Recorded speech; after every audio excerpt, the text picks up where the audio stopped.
오늘의 큐티 말씀은 누가복음 12장 13절부터 34절입니다. 제목 걱정 오프. 염려하지 마라, 하나님이 먹이신다. 먼저 앞뒤 문맥을 살펴보겠습니다.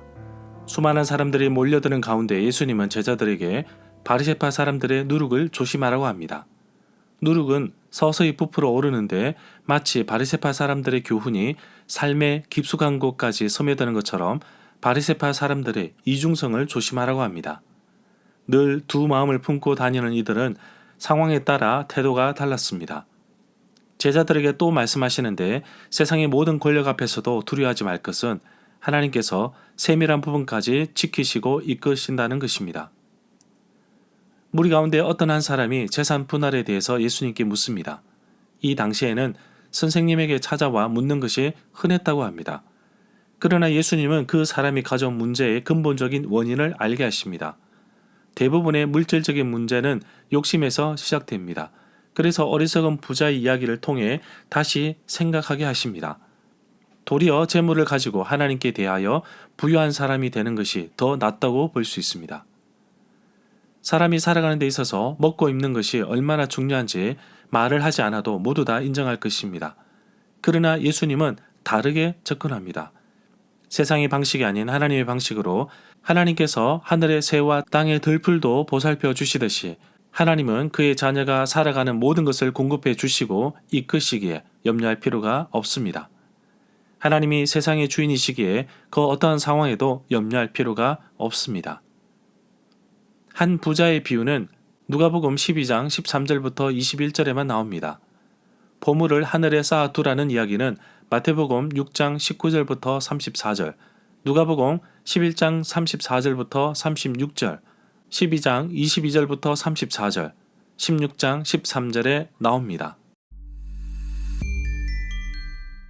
문단을 나눠보겠습니다. 13절부터 15절은 욕심을 경계하심, 16절부터 21절은 어리석은 부자 이유, 22절부터 30절은 목숨과 몸을 위하여 염려하지 말자, 31절부터 34절은 하나님 나라를 구하라.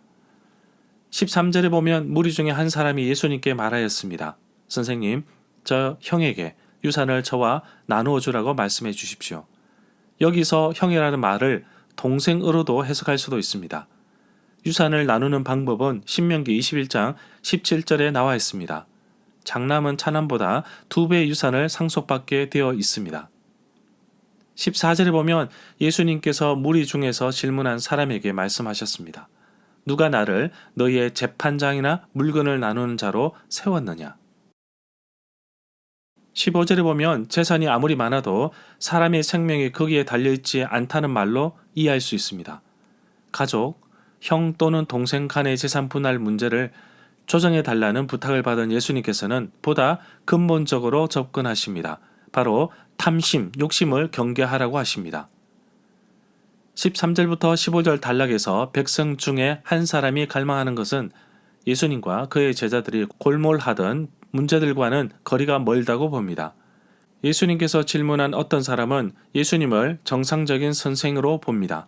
법적 사건이나 유산 분쟁을 처결하는 일은 랍비의 의무에 속합니다. 예수님의 임무는 하나님 나라의 시작을 선포하는 일입니다. 예수님은 이 사건을 청중에게 하나의 교훈을 전달할 계기로 포착하십니다. 축적된 부가 사회적인 관점에서 볼 때 불법일 수가 있으며 그 때문에 그 부의 소유자가 하나님 나라에 제외된다는 사실을 차지하더라도 그러한 부는 참으로 부와 생명을 어디서 발견해야 하는지 바라보는 시선을 가로막는다고 봅니다. 16절부터 21절에 보면 예수님께서 비유로 사람들에게 어리석은 농부에 대해서 말씀하셨습니다. 여기서 어떤 부자는 농작을 하는 사람이기보다는 땅 주인으로 보는 것이 나을 것입니다. 소출이 많아 쌓아둘 곳간이 부족하니 더 크게 짓자고 하는데 부자의 생각과 판단이 잘못된 것은 아닙니다. 그의 생각은 합리적이지만 문제는 19절에서 인생을 즐기자고 합니다. 그러나 오늘 밤에 부자의 영혼이 떠나면 쌓아둔 것이 아무런 소용이 없다는 말입니다. 21절에 보면 부자의 결말을 한 문장으로 요약하고 있습니다.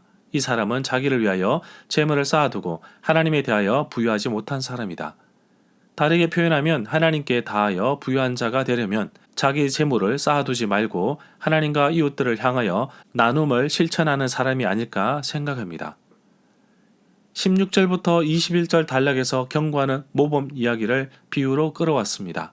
그 부유한 사람은 아마도 소농이라기보다는 지주일 것으로 봅니다. 그 부유한 사람이 말하고 행하려는 것은 합리적이지만 근시안적입니다. 구약 성경의 판단에 따르면 그 부유한 사람의 태도는 하나님과 이웃 그리고 그 자신의 지상 실존의 한계를 진지하게 받아들이지 않는 어리석은 자에게 전형적인 것입니다. 동토는 하나님 나라에 관련해서 볼 때 그러한 태도는 진정 바보짓이라고 볼 수 있습니다. 사람이 하나님께 대하여 부유해지는 것은 그의 지상의 소유를 다른 사람과 나누어 가짐으로써 가능합니다.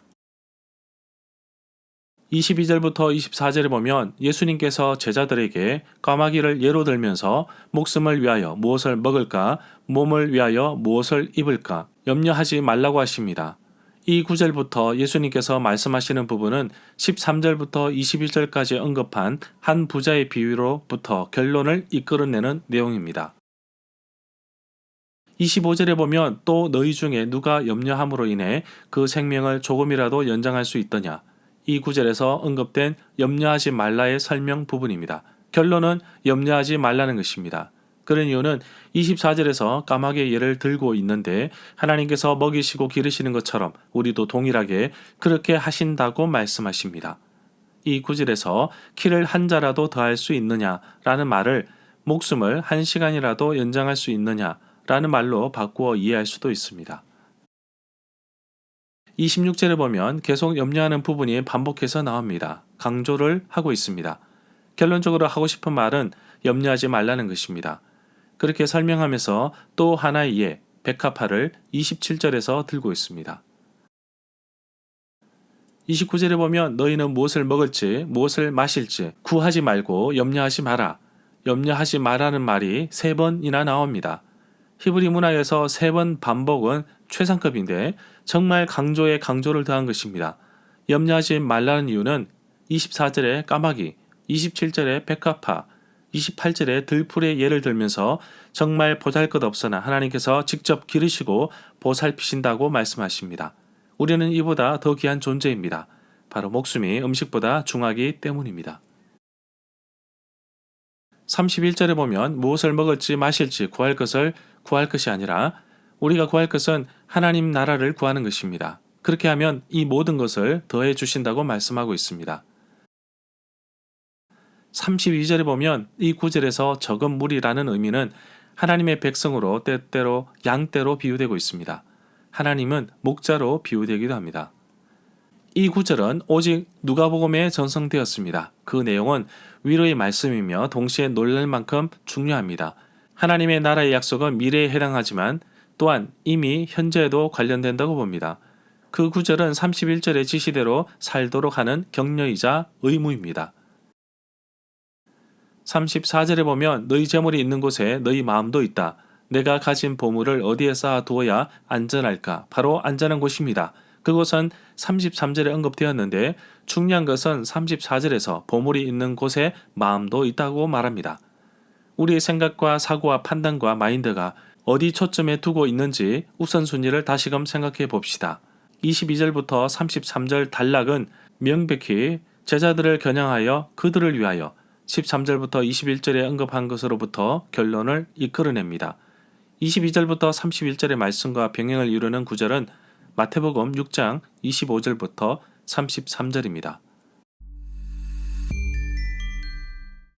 절마다 상세한 설명과 구절 해석, 핵심 내용과 중심 줄거리는 네이버 블로그에 올려져 있습니다. 내게 주시는 교훈입니다. 우리가 삶을 살아가는 데 있어서 염려하는 것의 80%는 실제로 생기지 않는다고 합니다. 괜한 염려로 인하여 우리의 삶을 힘들게 합니다. 그러나 사탄은 염려와 근심이라는 도구를 가지고 하나님의 도우심과 인도하심을 의심하게 만들고 결국 우리와 하나님과의 관계에 무너지게 만듭니다. 염려한다고 생명이 연장되거나 염려한다고 그 문제가 피해가지 않습니다. 염려를 피하는 방법은 바로 염려를 하지 않는 것이며 염려를 주님께 맡기는 것입니다. 그리고 우리가 할 것은 바로 하나님 나라를 위하여 먼저 구하는 것입니다. 우리의 삶의 우선순위가 어디 있는지 살펴보기를 원합니다. 21절의 어리석은 부자처럼 재물에 있는 것이 아니라 우리를 입히시고 기르시는 하나님께 있음을 반드시 기억해야 할 것입니다. 원래 모든 생명과 재산은 하나님의 것입니다. 잠시 맡겨두었는데 그것이 내 것인 것처럼 소유권을 주장하고 남에게 나누기를 거절하는 경우가 많습니다. 형과 재산을 공정하게 나누어 달라는 어떤 사람의 부탁에 예수님은 사람의 근본적인 동기인 욕심에 대해서 말씀하십니다. 사람이 행복하고 즐겁고 평안할 수 있는 것은 단지 재물이 많고 적음에 있는 것이 아님을 말해주고 있습니다. 더구나 하나님에 대하여 부유한 자가 되기 위해, 다시 말해 부자가 되기 위한 조건은 자기를 위해 재물을 쌓는 사람이 아닌 하나님과 이웃에 대하여 재물을 나눠주는 사람이 아닐까 생각합니다. 오늘도 자신이 가진 적은 물질로 선교 헌금과 후원으로 섬기는 분들이 적지 않습니다. 그들의 헌신과 수고를 하나님께서 기억하시며 이 땅에 물질로 인한 부자는 아닐지라도 어떤 형태로도 부유케 하시는 하나님을 기대합니다.